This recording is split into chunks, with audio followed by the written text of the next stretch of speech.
안녕하십니까, 이행래입니다. 오늘 수업은 이제 두 가지로 설명을 할 건데, 먼저 9, 10월 설명에 대해서 여기서 하려고 하는 것은 첫 번째로는 최근 5년 동안 시험이 어떻게 출제됐고 어떤 과목과 어떤 영역 이런 것들이 어떻게 출제되었는지를 이제 알아보는 시간으로 첫 번째 시간을 갖고요. 두 번째 시간에서는 9, 10월에는 어떤 방향으로 수업이 이루어질 것인가 라는 형태로 우리가 이 강의를 시작하도록 하겠습니다.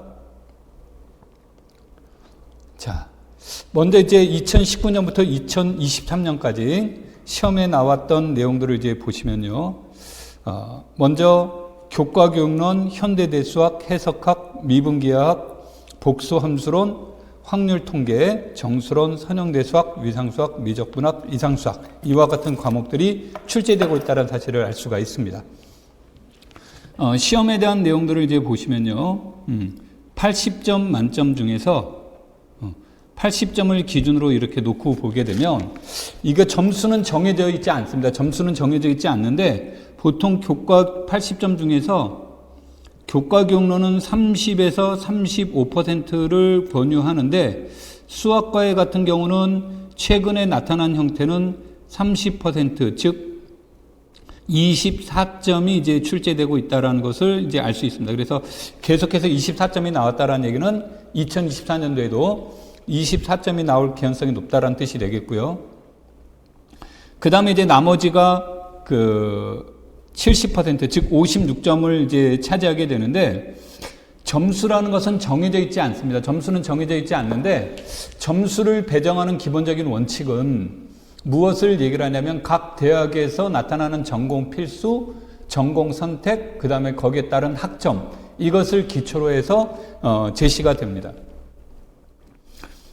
현대대수학은 최근에 나와 있는 문제는 적게는 8점에서 많게는 11점이 이렇게 출제가 됐는데, 이때는 이제 논술형이 있을 때라 논술형도 있었고, 점수가 2점, 4점, 5점, 10점, 이런 시절에 이제 시험 문제가 되는 거고, 최근에 시험 문제는 논술형도 없어졌고, 5점짜리도 없고, 그래서 2점, 4점으로만 구성되어 있어요.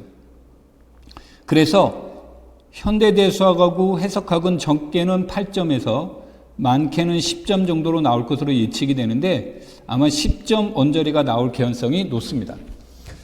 자, 그 다음에 미분기하학은 항상 6점이 나왔고요. 복수함수론도 6점이 나왔는데 이때 8점이 나왔다는 것이 8점에다 포커스를 두시지 말고요. 6점에다가 두는 게 더 적절하지 않을까 싶은 생각이 들고요. 그 다음에 확률통계 이런 내용들이 이제 제시가 됩니다. 위상수학은 4점, 4점, 6점, 4점, 6점이 나왔는데 6점이 나올 개연성이 이제 높은 거고요. 미적분학은 2점, 이산수학은 2점 또는 4점으로 이렇게 이제 얘기가 되고 있습니다. 여러분들이 이제 이 점수가 2019년에서 2020년에 비해서 2021년에서 2023년까지는 점수 편차가 이렇게 많이 나타나고 있게 되는데 이렇게 나타나는 가장 큰 이유는 문항수가 이제 바뀌었기 때문에 그래요. 그래서 문항수가 이제 바뀌면서 논술형이 없어지고요.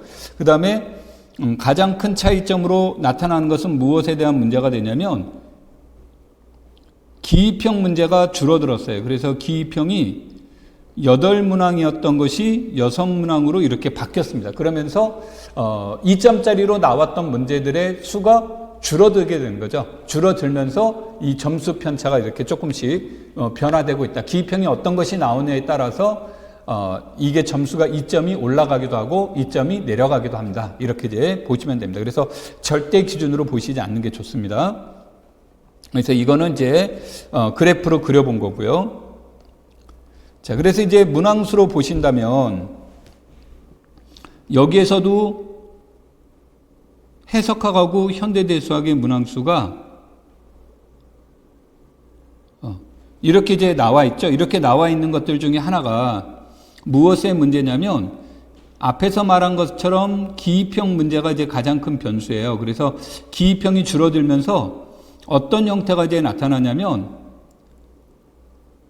혼합형의 문제가 이제 얘기가 나올 수가 있습니다. 혼합형의 문제라는 것은 예를 들어서 현대대수학과 이산수학이 함께 나온다든지 하는 형태들을 이제 물어볼 수 있고요. 그 다음에 해석학의 경우는 해석학하고 복소가 연결될 수도 있고요. 그 다음에 뭐 해석하고 확률 통계가 연결될 수도 있고요. 해석학하고 위상도 연결될 수가 있겠고요. 이와 같은 내용들이 이제 형태가 주어지기 때문에 문항수가 두 문항이다 그랬는데 이것도 최소 두 문항, 최대 세 문항으로 이렇게 이제 보시는 게 좋겠고요. 그 다음에 위상수학은 지금 보시면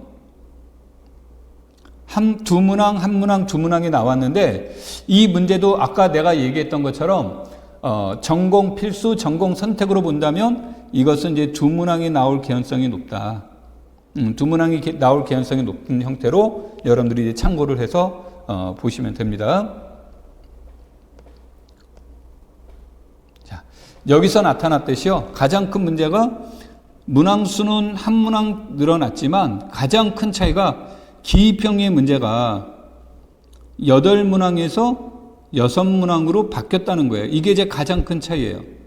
가장 큰 차이가 나타나면서 우리가 이제 가장 큰 변화가 일어난 것이 현대대수학, 해석학 이 두 과목이 가장 큰 변화가 일어나기 시작합니다. 그래서 요 이전까지는 현대대수학, 해석학은 세 문항이 나왔어요. 세 문항이 나오면서 어떤 형태가 나왔었냐면 기입형도 한 문항이 나오고 서술형이 두 문항이 나왔었는데 여기로 넘어가면서 가장 큰 차이가 현대대수학과 해석학이 기입형이 출제가 될 때가 있고 기입형이 출제가 되지 않을 때가 있습니다. 그것에 따라서 이제 문항수가 조절이 됐는데 혼합형 문제까지 이제 염두에 두고 본다면 우리가 아까 앞에서 말한 것처럼 8에서 10점이 나왔는데 10점에다 포커스를 두는 것이 적절할 거고요. 그 다음에 여기에서 보시면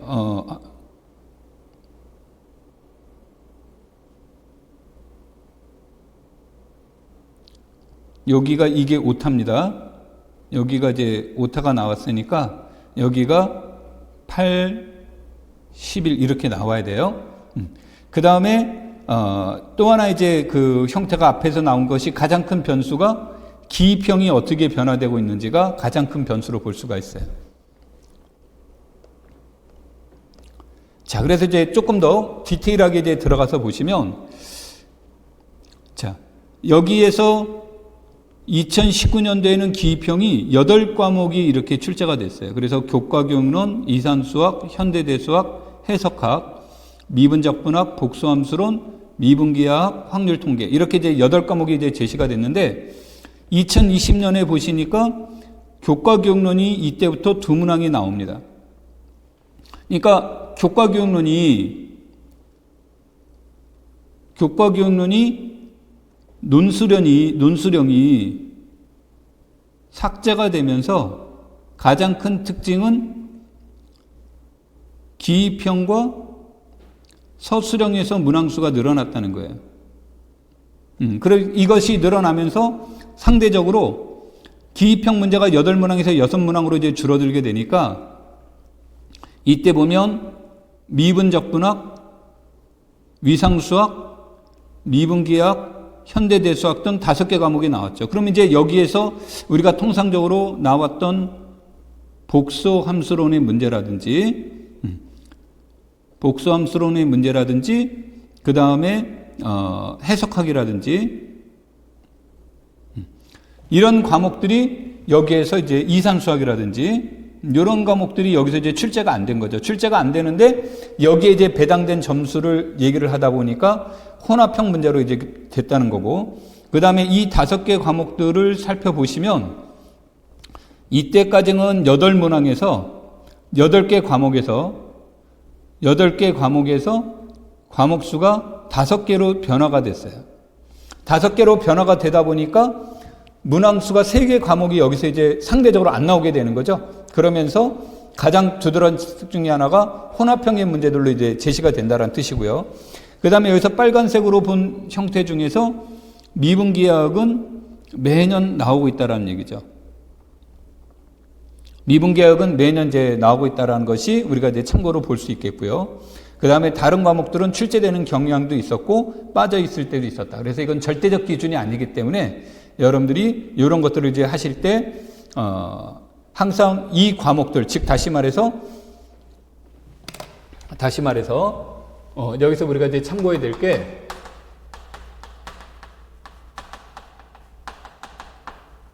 현대 대수학이 대수학 과목의 형태로 본다면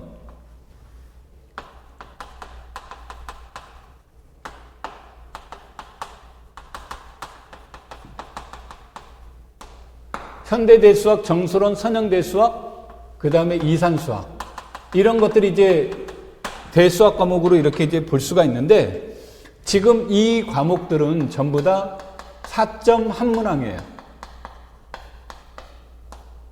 그러니까 현대대수학과 정수론, 현대대수학과 선형대수학이 혼합형이 나올 개연성은 적습니다. 과거에는 이 둘이 혼합형의 문제들이 이제 출제가 된 적은 있는데 최근에 들어서는 이게 이제 혼합형으로 나오기 어렵기 때문에 우리가 여기서 본다면 우리가 고민해야 될 것은 현대대수학과 이산수학을 하나의 고민의 대상이 될 수 있고 그 다음에 여기에서는 제시되어 있지 않지만 우리가 이제 확률과 통계에서 나타나는 어떤 대상, 즉 그것을 n이라고 한다면 n이 나올 수 있는 어떤 그 대상들은 현대에서도 체크해 볼 수가 있고 이산수학과도 얘가 연계가 될 수 있고요. 그 다음에 그 변수의 관점에서 독립변수적 관점에서 본다면 해석학하고도 연계가 될 수가 있습니다. 자, 그래서 확률과 통계의 2점짜리와 이산수학의 2점이 해석 혼합형으로 4점이 나올 수도 있고요. 확률 통계와 현대가 2점, 2점 합쳐서 4점이 나올 수도 있는 거고 또 하나 이제 우리가 제일 많이 보는 것 중에 하나가 현대대수학, 이산수학의 혼합형 문제들도 여러분들이 체크해 볼 필요가 있다는 얘기예요. 공부하시면서 이런 것들에 대한 문제들이 대수학의 관점에서 이제 볼 수 있는 거고 내가 이렇게 이제 나눈 이유가 있어요. 이렇게 이제 나눈 이유는 뭐로 보는 거냐면 출제하신 분들이 대수학 영역은 한 분이 들어갈 가능성이 높습니다. 그러니까 이분이 이런 과목들을 다 낸다. 이렇게 낸다면 이분에게 배정된 점수 통상적으로 10점, 2점, 4점, 4점 하면 20점에 해당이 되겠죠? 그럼 이분이 이제 20점에 대한 문제들을 인위적으로 이렇게 이제 볼 수가 있다면 뭐가 나올 수 있냐면 이게 2점, 4점, 4점, 4점 이렇게 8점, 4점, 4점, 4점도 나올 수 있는 거고요. 10점, 2점, 4점, 4점도 나올 수 있는 거예요. 그래서 10점, 2점, 2점, 10점, 2점, 4점, 4점이 나온다라고 한다면 이렇게 나온다라고 한다면 아마 시험 문제는 혼합형으로 나올 가능성은 높다. 이렇게 이제 보시는 게 좋겠고요. 해석학도 마찬가지입니다. 해석학도 한 분이 이제 같이 들어갈 이제 개연성이 높은데 그래서 해석학 영역에서는 해석학, 위상수학, 복소, 함수론, 그 다음에 이게 확률과 통계는 어느 분이 출제할지는 정확하게 알 수가 없습니다. 미분기하학, 이거 미분기하학은 이제 기하 파트로 들어가야 되는데 여기서 내가 인위적으로 넣고요. 자, 이렇게 주어진다면 지금까지의 문제들은 해석학과 복수함수론이 나오면 얘는 이제 6점. 이거는 이제 4점에서 6점으로 보는데 제가 6점으로 이렇게 치겠습니다. 그 다음에 미분적분학. 요게 이제 2점에 대해 해당이 나오는 거고 해석학은 적게는 8점에서 10점으로 이렇게 나오게 되는데 이것도 이제 그래서 가장 큰 문제는 여튼 기입형이 하나의 변수가 돼요.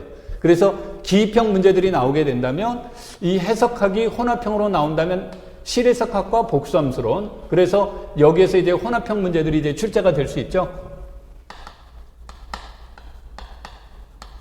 그래서 혼합형 문제로 나올 수 있는데 예를 든다면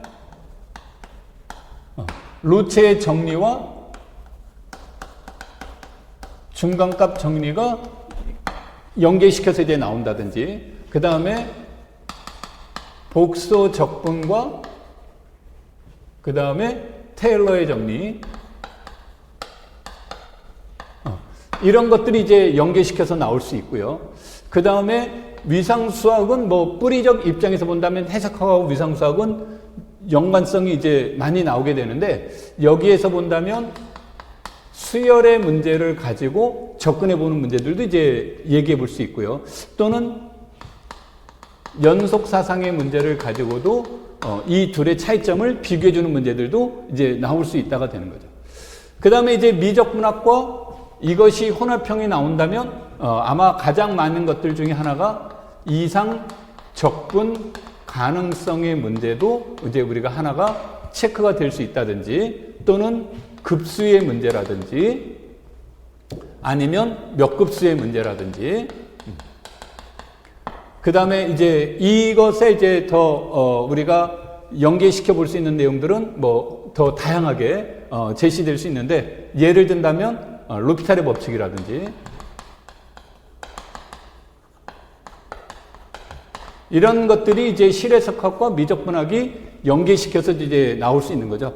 근데 이제 뒤에 가서 다시 얘기하겠지만, 미적분학의 이제 이점 같은 경우는 이런 쪽 내용보다는 이제 중적분과 연계시켜주는 것들이 많은데, 가장 큰 변수는 여러분들이 생각해 볼 수 있는 것은, 이 과목명의 변화가 일어난 것은 기입형의 문항수가 8문항에서 6문항으로 줄어들었다. 이게 가장 큰 변수다. 그래서 2점짜리를 낼 과목이 8개 과목에서 5개 과목. 왜냐하면 교과 경로는 이제 2문제가 이제 이미 결정되어 있다라고 이제 보시는 게 맞으니까. 그렇다면 전공 부분에서만 본다면 7개 과목이 4개 과목으로 축소가 된 거죠. 축소가 되다 보니까 이 3개 과목이 어떤 거는 4점이 나오고 어떤 거는 혼합형으로 나오고 하는 형태로 이렇게 변화될 수 있다는 것에 여러분들이 참고를 하시는 것이 좋겠습니다. 자, 그 다음에 이제 여기에서 출제 경향들을 이제 체크를 해보면, 교과 경로는 단편적 지식, 그 다음에 발생 순서 등을 이제 묻는 문제로 얘기가 이제 출제가 많이 되고 있습니다. 자, 그 다음에 두 번째로는 우리가 미적분학, 미분기학, 확률 통계 등은 우리가 알고리즘에 의해서 문제를 해결하는 그런 문제, 뭐 일명 우리가 공식에 의해서 이제 답이 나오는 그런 문제들로 이제 출제가 되고 있고요.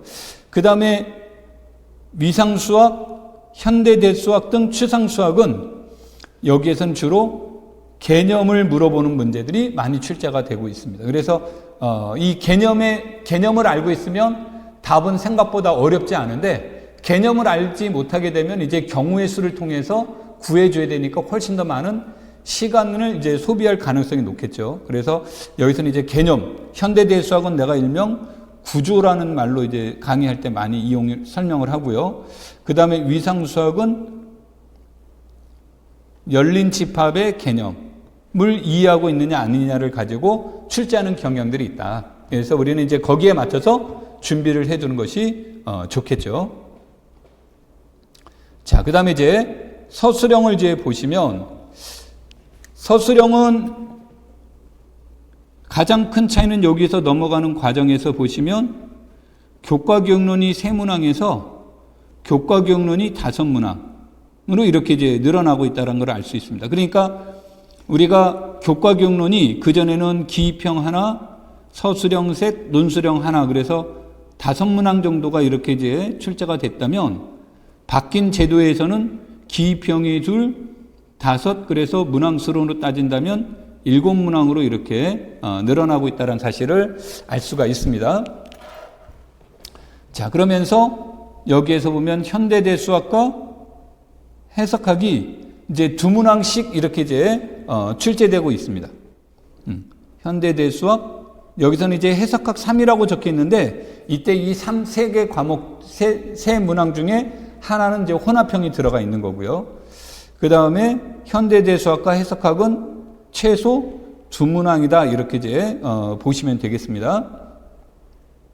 그 다음에 이제 우리가 아까 이제 간단하게 얘기했지만, 정수론, 선형대수학, 복수함수론, 위상수학, 미분기학, 확률과 통계, 이 과목들은 한 문항씩 또는 이제 혼합형이 나오면 이제 2문항이 나오겠지만, 통상적으로 한 문항씩 출제되고 있다. 이게 이제 계속 바뀌더라도, 그래서 일반적으로는 10개 과목이 이제 출제되고 있다라고 보시면 됩니다. 자, 교육과정론에 대한, 교과교육론에 대한 내용으로 이제 살펴보시면, 교과교육론은 항상 교육과정, 근데 교육과정이니까 이 문항 교육과정 중에서는 어떤 교육과정이 이제 나오게 되냐면 현행 교육과정이 나오겠죠. 그래서 현행 교육과정이라고도 하고 또는 2015 개정 교육과정이라고도 얘기하고요. 그 다음에 수학, 교육, 심리, 수리, 철학, 수준학습 이론 등을 이해하고, 근데 여기에서 멈추는 것이 아니라 실제 학교 수학에 적용하는 것, 이것이 가장 큰 특징이 된다라고 얘기할 수 있습니다. 그 다음에 이제 교과 내용학, 일명 우리가 전공이라고 하는 거예요. 개념을 파악하는 문제. 그러니까 이제 추상 과목일수록, 그러니까 대표적인 것이 무엇에 해당이 될 수 있냐면 현대 대수학, 위상수학이 이제 이렇게 이제 나오게 됐는데, 최근 들어서는 어떤 과목도 이제 이 두 과목이 이제 대표적인 내용인데, 최근 들어서는 어떤 과목도 여기에 이제 되냐면 선형 대수학 등도 개념을 이용해서 문제를 다루는 것들이 이제 가끔씩 출제되고 있습니다. 자, 그래서 개념을 파악하고 문제를 해결하는 능력을 요구하는 문제가 이제 달수가 되는 거고, 이때 이 내용들은 주로 무엇과 관련되어 있냐면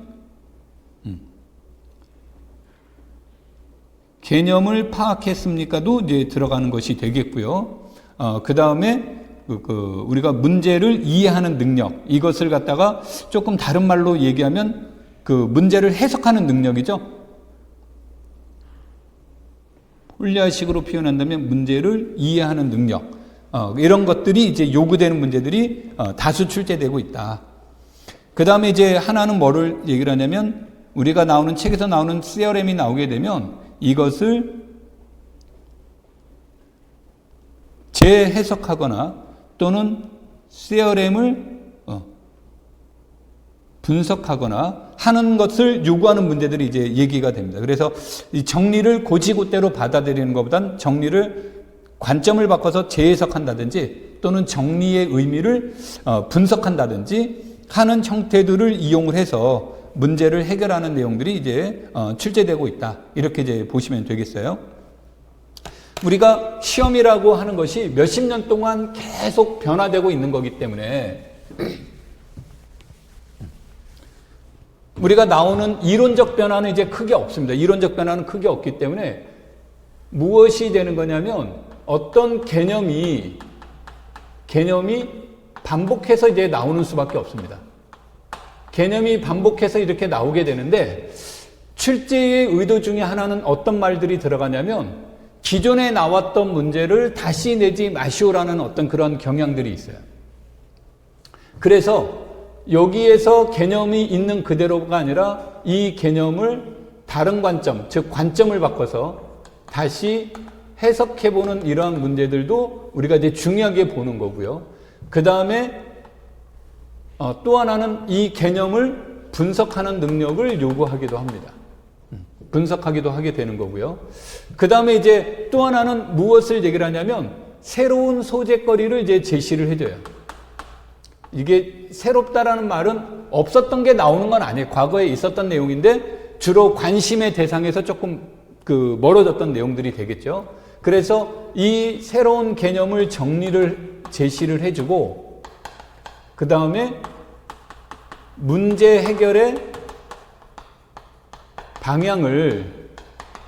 방향성을 새로운 정리에 적용시킬 수 있는지, 이것을 물어놓은 문제가 이제 다수 제시되고 있습니다. 그래서 매년 하나에서 두 문항 정도가 이런 유형의 문제들이 이제 제시가 돼요. 그래서 여러분들이 이제 보실 때 책에 나와 있는 어떤 개념이라든지 또는 정리라든지 이런 것들이 나오면 이것을 곧이곧대로 받아들이는 것으로부터 이 개념 또는 정리가 요구하는 것이 무엇인지, 또 이 정리 속에 담겨진 의미가 어떤 의미가 있는 것인지를 여러분들이 보시면서 체크하면서 공부를 해야 여러분들이 문제 풀 때 조금 더 효율적으로 문제를 풀 수가 있다. 그래서 공부하시면서 남은 시간 동안에 그동안에 여러분들이 이해하고 있었던 정리, 개념 이런 것들을 다른 관점 또는 다른 형식으로 여러분들이 분석해보고 재해석하는 이러한 과정들을 거치는 것이 좋겠다. 그러면서 최근에 들어서 뭐를 물어보냐면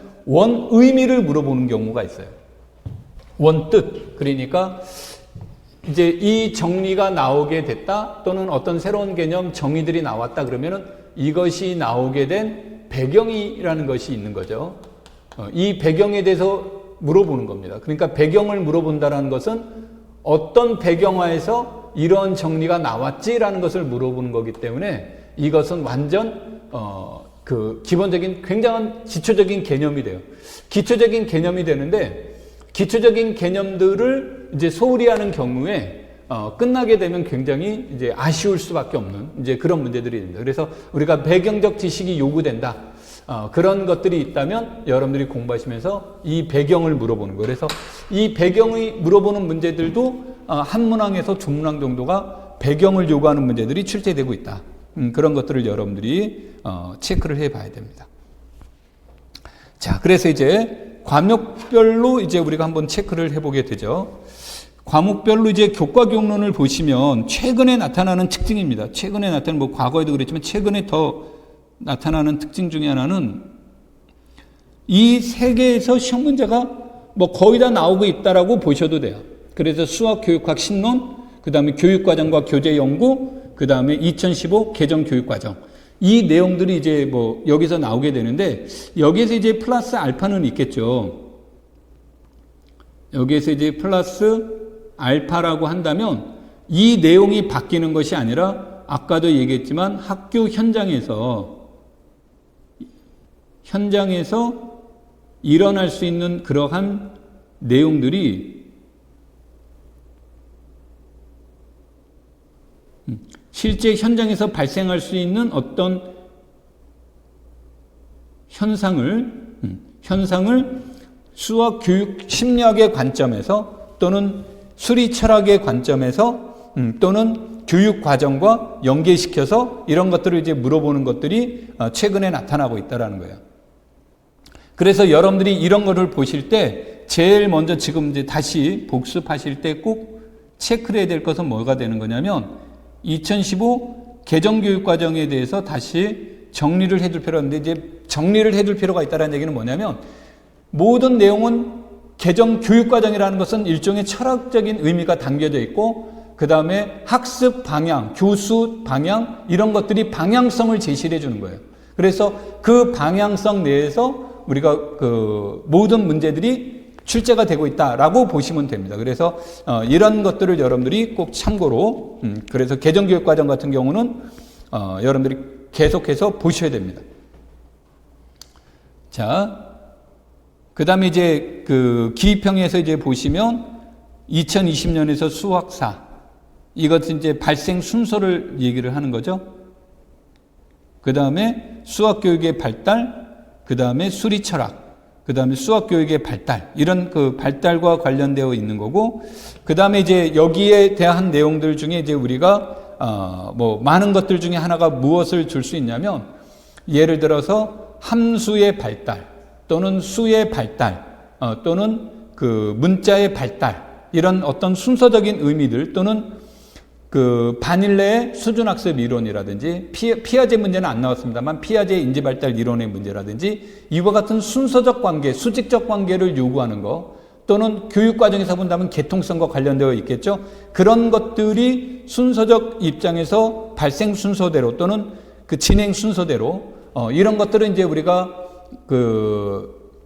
DNS 이론 같은 경우도 여기에서 이제 같이 물어볼 수가 있겠죠.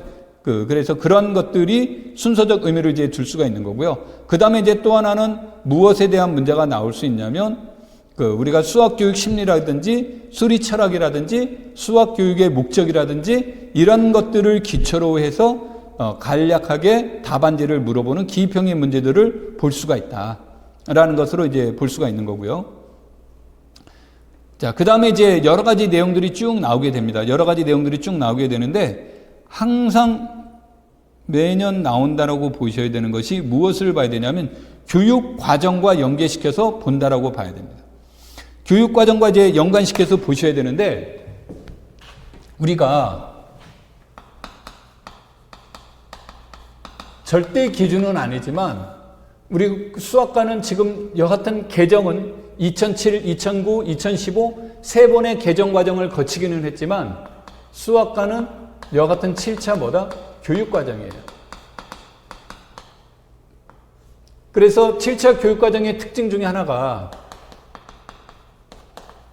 단계형 수준별 교육 과정이고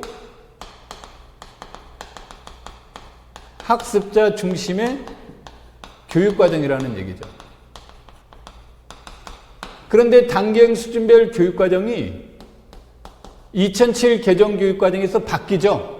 그래서 무엇이 삭제가 됩니까? 단계형 교육과정에 대한 여러 가지 폐해들이 이제 발생이 되면서 단계형 교육과정이 삭제가 돼요. 삭제가 되면서 수준별 교육으로 내용이 전환되기 시작하죠. 수준별 교육으로 넘어가기 위해서는 그것에 따른 교재 연구가 이루어져야 되는 거고 이 교재 연구를 이용하기 위해서는 세 가지 원리의 기초를 하도록 이렇게 제안을 합니다. 그 세 가지 원리가 뭡니까? 점진적 수학화의 원리, 그 다음에 역사, 발생적 원리, 그 다음에 구성주의 원리의 세 가지 원리에 기초를 하게 돼요. 이 세 가지 원리에 기초하게 되는데 이때 이 두 가지는 누구의 이론과 매우 흡사합니까? 프로이덴탈의 이론과 매우 이제 근접되어 있다는 것을 알 수 있고요. 그 다음에 우리가 이제 이 교육 과정에서 나타난 것이 학습자 중심의 교육 과정이죠. 학습자 중심의 교육 과정이 이루어지면서 무엇을 얘기를 하냐면 창의성도 강조를 하고 그 다음에 의사소통 능력도 강조가 되고요. 그 다음에 이런 내용들을 이제 얘기를 할 때는 또 무엇에 관련된 내용들을 제시를 합니까? 창의성, 의사소통, 이런 것 이외에도 학습자 중심의 교육 과정을 이제 여기서 운영을 하게 되는 거죠. 그러면서 무엇을 강조하기 저가 되냐면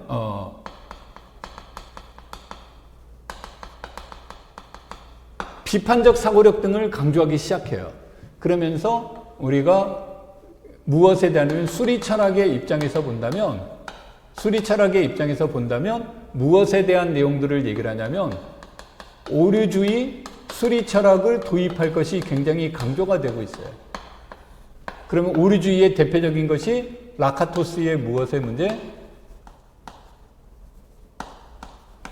준 경험주의라든지 그 다음에 사회적 구성주의라든지 이런 것들에 대한 내용이 주어지겠죠. 그 다음에 이것 이외에는 이건 이제 이런 형태로도 넘어갈 수 있고 또 하나에 대한 내용은 무엇의 관점에서도 우리가 여기를 체크해 볼 수 있냐면 학습에 관련된 교수 학습에 관련된 내용들이 우리가 이제 중요한 요소가 되는 거죠. 그래서 여기 이제 이 교수 학습이 굉장히 많은 충돌이 이루어지죠. 많은 충돌이 이루어지지만 여기에서 나타나는 것이 그래서 심리학적인 문제가 주어지는 거죠. 심리학의 문제가 되는데 우리가 초등학교와 중학교는 굉장한 큰 변화가 이루어지죠. 그러면서 우리가 추상적이고 형식적인 수학으로 넘어가기 시작하는 것은 중학교 때부터다. 그러면 이쪽으로 넘어가게 되는데 여기로 넘어가는 과정 안에서 많은 오류들이 발생될 수 있어요. 그러니까 일종의 학습자의 입장에서 본다면 피아제 이론에 의하면 구체적 조작 단계에서 형식적 조작 단계로 넘어가는 2학기에 있다라고 보는 거예요. 중학교 1학년의 이제 학생들이 2학기에 이제 넘어가는 과정들이 이제 이루어지게 되는데 이 2학기에 있는 학생들은 굉장히 혼란스러울 수 있죠. 혼란스러울 수 있으면서 이때 이것의 관점을 프로이덴탈의 입장으로만 번영되는 것이 아니라 그래서 여기에서 뭐 딘즈 DNS 이렇게 이름을 붙이죠. 그래서 여기에 대한 DNS의 학습 원리가 최근 들어서 다시 강조되고 있습니다. 그래서 이런 것들이 이제 우리가 여러분들이 공부하실 때 참고해야 될 이러한 내용들에 해당이 되겠다. 자, 그래서 여기서 보시면 이제 여기서 나와 있는 여러 가지 문항들이 이렇게 있습니다만 그 문항들을 이제 거기에서 참고를 해 보시면 되겠고요. 이 내용들이 기본적으로 우리가 앞에서 말한 이와 같은 내용들의 기초에서 출제되고 있다 이렇게 이제 보시는 게 맞겠고요. 그 다음에 이제 전공 부분에서 이제 보시면 전공 부분에서는 기본적으로 우리가 현대대수학은 군환체라고 이렇게 볼 수가 있는데 군환체라고 볼 수가 있는데 여기에 대한 내용들 중에서는 군의 관점은 주로 구조적인 관점에서 많이 물어보게 되고요. 그 다음에 체의 관점에서는 확대체라는 개념으로 넘어가게 돼요. 그래서 이 확대체라는 것은 다양한 관점에서 접근을 하셔야 되는데 어떤 관점에서 이제 보라는 것이냐면 기존에 있던 체에서 다항식을 이용해서 체를 확장시켜주는 방법론적인 문제예요. 방법론적인 문제. 이 방법론적인 문제로 풀어본다면 여기서 이제 핵심적인 내용은 기약 다항식이 핵심 이론이 되겠죠. 그 다음에 단원을 구하는 문제, 단원을 통해서 역원을 구해주는 문제. 그러면 이때 주로 이용되는 것이 유클리드 알고리즘의 문제. 이런 것들이 여기 잘못 썼습니다. ED가 아니라 EA예요. 유클리드 알고리즘의 문제. 이런 것들을 이제 여기서 물어볼 수 있는 거고요. 그 다음에 이 확대체가 가지고 있는 어떤 의미로적인 것. 그 다음에 이 확대체가 이제 의미적인 입장에서 이제 접근해 나갈 때 어떤 의미를 지니고 있는지. 그 다음에 이 확대체가 가지고 있는 어떤 성질. 이런 것들을 이제 물어볼 수 있는데 이런 것들을 이제 물어볼 때 많이 이용되는 것이 대표적인 게 갈루와 확대체의 문제죠.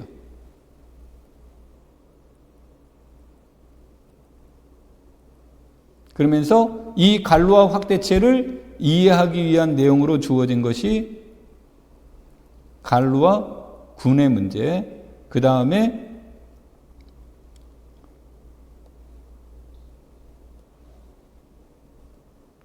유한 체의 문제, 그 다음에 분리 다항식의 문제, 이런 것들이 이제 기초가 되고 또 다른 형태 하나로 저런 것을 만드는데 기본적인 원, xn승은 1이란 원을 이용한 원분 다항식의 문제, 이런 것들이 이제 여기에서 핵심적인 내용으로 체론의 관점을 접근해 나간다.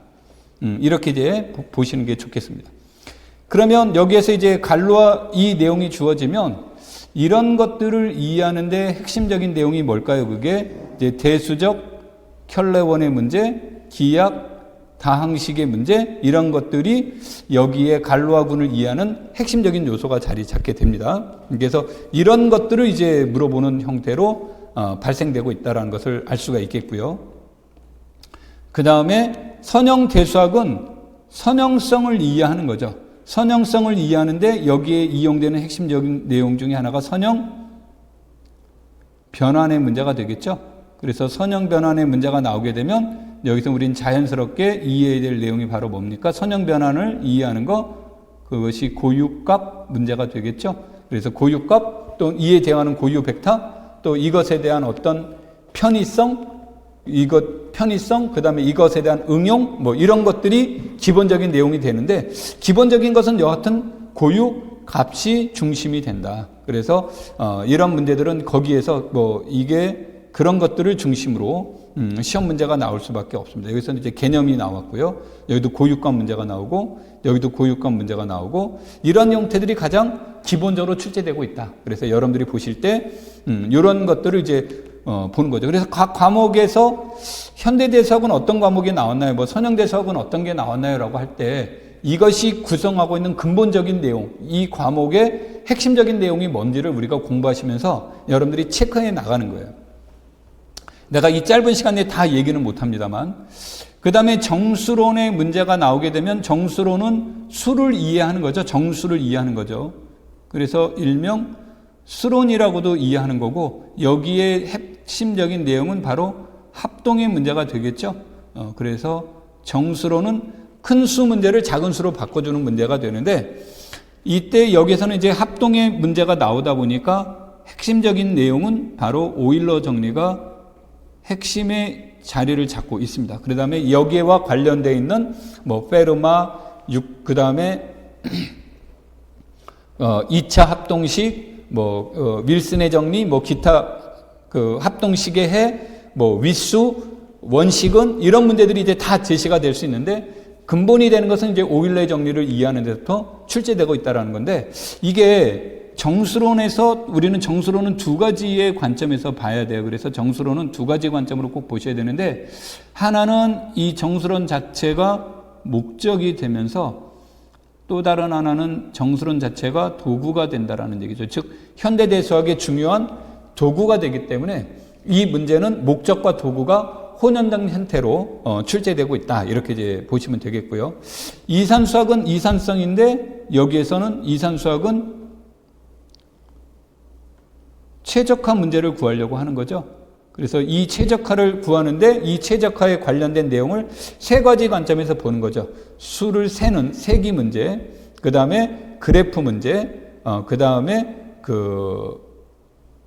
알고리즘 문제, 이 세 가지 문제가 이제 핵심이 되는 거, 이 세 가지가 골고루 출제가 된다고 보시면 돼요. 그래서 여기에서 작년에는 뭐가 나왔고 올해는 뭐가 나오고 이렇게 이제 볼 수가 없습니다. 그래서 여러분들이 이 최적화를 위한 세기 문제, 그 다음에 그래프 문제, 그 다음에 알고리즘 문제, 이 세 가지를 여러분들이 골고루 보시는 것이 좋겠다.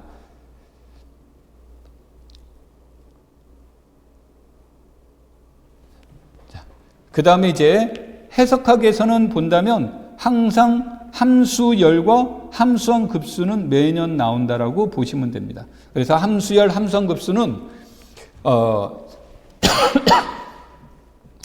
함수열을 본다면 함수열 속에는 수열의 개념도 들어가고 필요에 따라서 연속의 개념도 들어가고 필요에 따라서 미분 가능성의 문제, 필요에 따라서 적분 가능성의 문제들이 다 들어가 있기 때문에 함수항 급수도 급수의 문제, 그 다음에 필요에 따라서 연속, 미분 가능성, 적분 가능성 이런 것들이 이제 다 들어가 있어요. 그러다 보니까 이때 함수항 급수 문제는 또는 함수열의 문제는 매년 출제가 된다라고 보시면 되겠고요. 그 다음에 이제 그 이외의 형태로 본다면 이제 네 가지를 볼 수가 있죠. 수열의 문제, 연속의 문제, 미분 가능성의 문제, 적분 가능성의 문제, 거기에 큰 틀을 놓고 그 안에서 시험 문제가 출제가 되고 있다라고 보시면 되겠고요. 중적분의 문제는 큰 변화는 없습니다. 큰 변화는 없는데 대체로 중적분의 문제가 중심에 있고요. 그 다음에 선적분의 문제, 이 두 가지 틀에서 대체로 이제 출제가 되고 있다. 이렇게 이제 보시면 될 것 같습니다. 자, 위상수학은 무엇이 나오든 간에 항상 위상수학에서는 열린 집합이 어떻게 구성되어 있는지, 그래서 오픈셋에 대한 개념을 파악해 두는 게 중요합니다. 그런 관점에서는 기저, 그 다음에 국소 기저의 개념이 가장 중요하겠죠. 그래서 이것을 만드는 방법들도 얘기가 될 수 있고요. 그 다음에 이제 또 하나는 위상적 동형과 연관되어 있는 연속사상의 문제. 그 다음에 연속사상의 문제가 나온다면 기저 개념, 국소 기저 개념도 중요하고 만든다는 입장에서는 연결, 성분의 문제들도 하나의 중요한 소재거리가 되는 거죠. 자, 복소함수론의 문제는 해석학과 복소함수론의 차이가 무엇이냐를 구분해 주는 문제가 되기 때문에 여기서는 이제 우리가 코시 리만의 방정식의 문제라든지 복소 적분의 문제가 핵심적인 내용이 되겠죠. 그래서 복소적분의 문제를 이제 구해주는데 우리가 이제 로런트 급수의 문제라든지 또는 테일러의 정리라든지 그런 형태들이 하나의 특징적으로 나타난다. 그래서 이 두 개의 영역이 중심이 된다. 원래는 이제 복소 함수론을 하게 되면 복소 변환까지도 이제 고민해 볼 필요는 있지만 그런 것들을 중심으로 여러분들이 보시면 될 것 같습니다. 미분계학은 크게 두 가지로 볼 수가 있어요. 미분계학은 정칙, 곡선의 문제와 정칙, 곡면의 문제로 볼 수 있는데 물론 여기에서는 개념 문제가 나오면 미분계학은 상당히 어려워질 수 있습니다. 개념 문제가 나오면 어려워질 수 있지만 이 미분계학의 문제는 한 90% 가까이는 알고리즘의 문제예요.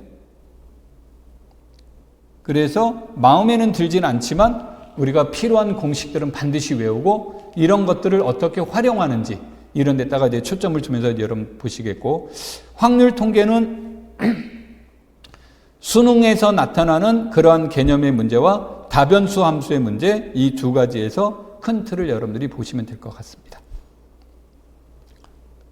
자, 내가 지금 좀 비교적 뒤에 있는 내용들을 이제 조금 빠르게 이렇게 속도감 있게 얘기를 했는데, 왜냐하면 이 내용들은 한 과목 하나하나만 놓고 보더라도 그 안에서 설명이 될 내용들이 상당히 많습니다. 그래서 여러분들에겐 큰 그림에서만 얘기를 한 거고요. 그래서 여러분들이 이제 시험에 나올 때 작년에 나온 것은 하나의 참고 사항입니다. 그래서 이게 2019년에서 2023년은 5년 동안 거를 제시한 이유는 5년 동안 어떻게 시험 문제를 이제 보시고 거기에서 우리가 어떤 방법으로 예측할 건지를 참고를 하는 겁니다. 그래서 그렇게 본다면 여러분들이 이제 남은 기간 동안 우리가 교과 경론과 교과 내용학은 어디에다 초점을 줄 것인지를 보시면서 왜 그 각 과목이 가지고 있는 특징들을 살펴봐야 돼요. 그러니까 미분기하학 하면은 여기에서는 기하에 대한 핵심은 곡선을 이해하고 곡면을 이해하는 거예요.